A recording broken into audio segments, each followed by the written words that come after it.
Hello, I'm Amanda Russell, and I feel very important today holding the microphone for Keith Knox. And I'm excited because I happen to run into one of my favorite people, Mark Schaefer, which is like, I'm not a fangirl, but I've been a long-time fangirl. I get to call him a friend now. It's very exciting. Mark. And we're live at South by Southwest. I ran into him And I'm a fangirl of you. Oh, so sweet. I wish. No, this is one of the interesting thing is because anything can happen in this world. Because when I started teaching, before I even wrote a book, the reason I got to know Mark was because I needed to put books for it was the first university course I ever taught, and I couldn't find anything that I felt like was relevant. Also, kind of like non-time sensitive, like how to think versus evergreen. how to. Yeah. And also entertaining. And so I used your book Known, and since then I've been a massive follower. I read it's probably impossible to read everything, but as much as I can. And one question I have for you, because Mark has written more valuable content and has an incredible following, is what inspires you to, where do you come, because I don't feel like you're the type that is like, what should I write today to create value? But yet, it's always so valuable. And I'm like, where do you come up with it? You know, I had a great opportunity a couple of years ago to interview Tom Peters. Oh. And Tom had written his last book and he was retiring. And then 2 years later, I was interviewing him about a new book. I said, Tom, what's the deal? I thought you were retired. He said, Mark, I'm desperate to get my ideas into the world. And that's what drives me. It's just like, I've got a backlog of like 300 blog posts I've never even written because I just keep writing down my ideas.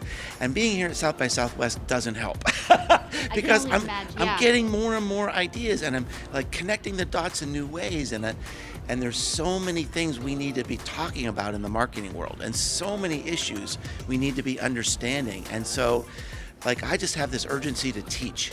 And that's what really drives me is like, you connect the dots, you hear something new, and I want to teach. I want to share it with my audience. Speaking of, and I want to learn from some of what your thought process is, because something that you've done has always been a little bit before it takes on to be a trend. Maybe you're the one starting it, but whatever it is, it's always a little bit ahead. It's almost like, and I don't like the term futurist, but you seem to predict what's going to happen next, but it's also evergreen. Where do you get, how does your brain work? Do you wake up thinking about these? When do you have, what are you thinking is the next thing? And when are you thinking of these? Are you a morning person? Are you hiking? Are you painting? I tend to be most creative when I'm relaxed. So that might be on a beach or it could be driving a car when you don't have a lot of other distractions. But the way my process works is you look at where are the mega trends in the world. And so you make an assumption like, okay, remote work, that's here. It's not going away.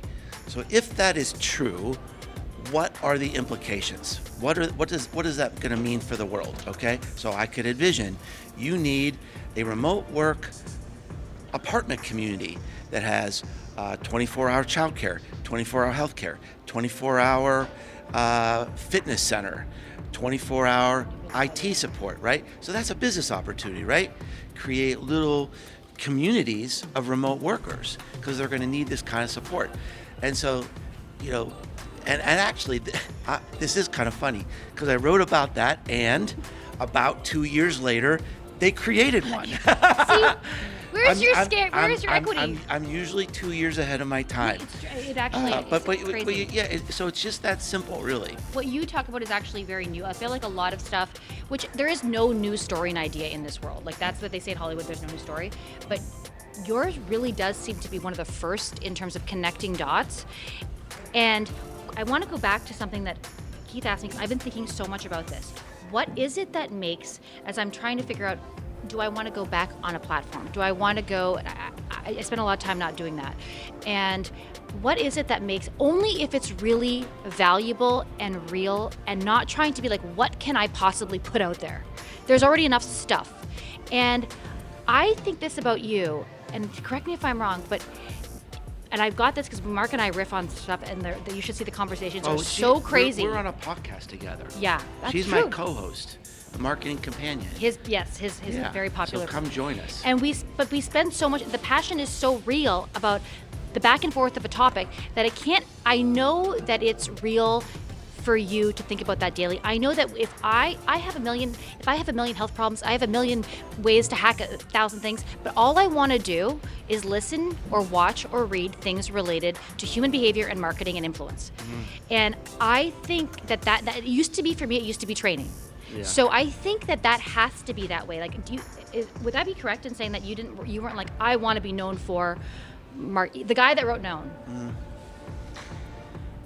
Like, people that are out here, they're like, because right now everyone's going, what can I be known for? I need to start pushing content. Yeah. So I mean, obviously, this is a process I've thought a lot about. I'm sure. That's why I'm thinking a lot about it. I've researched a lot about, and so I think it really gets down to this. You have to think about your personal brand in terms of, like, so if I went to your website, I would want to see, here is the problem I solve, and here's how I uniquely solve it. And it does have to be an intersection of your skills and your background, and you have to be passionate about it. But you also have to solve a problem. A hobby or a passion is about you. Yeah, that's very well said.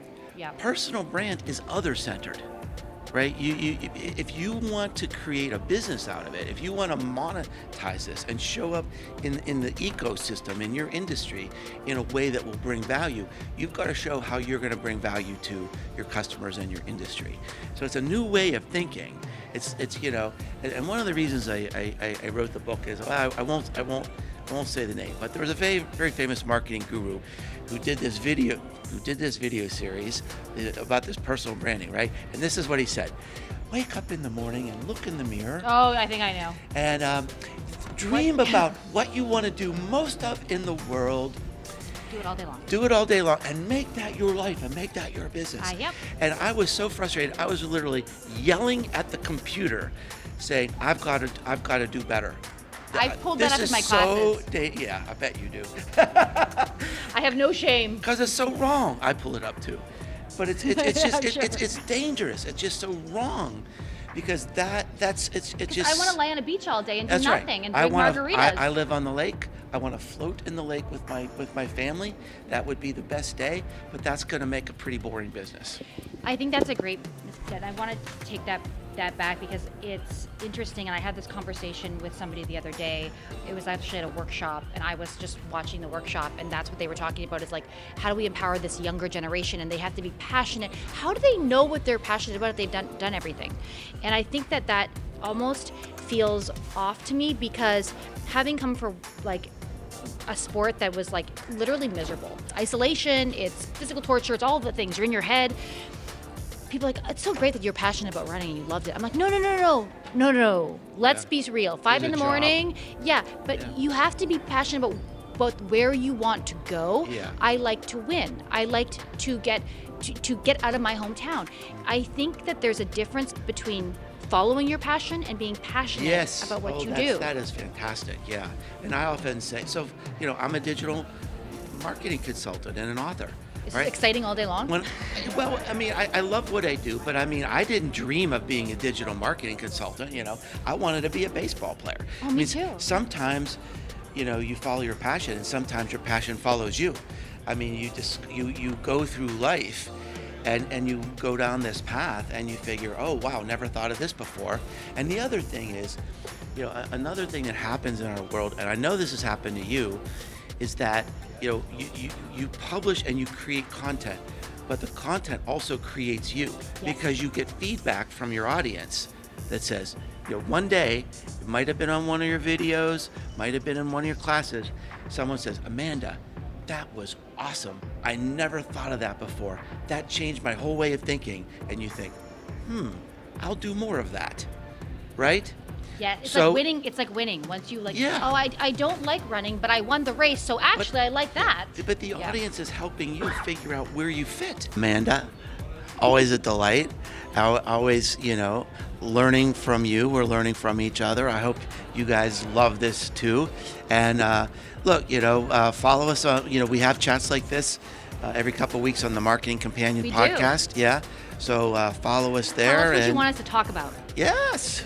I mean, and honestly, I have different co-hosts on my show, and her episodes are the most downloaded episodes every year. Maybe I'm scared to know why. Yeah. We riff. Yeah, we do. We riff. Thanks, everyone.